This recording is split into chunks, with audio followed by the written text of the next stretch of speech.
Ito yung buhay, oh. I-adobo natin sa apoy. Saka sa mantika ba?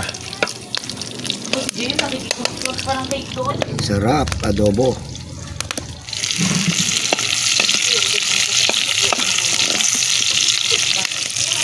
Na mantika, pero masarap yan.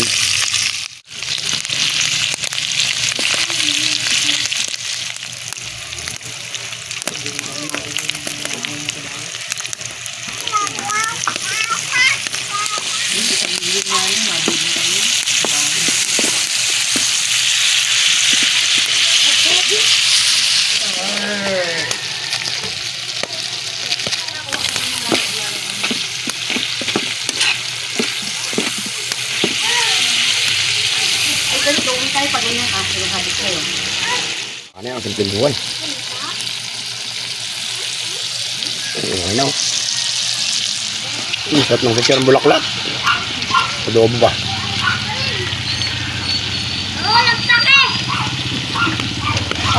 Sige na ito kasi simpleng buhay. Simulan na ang takil.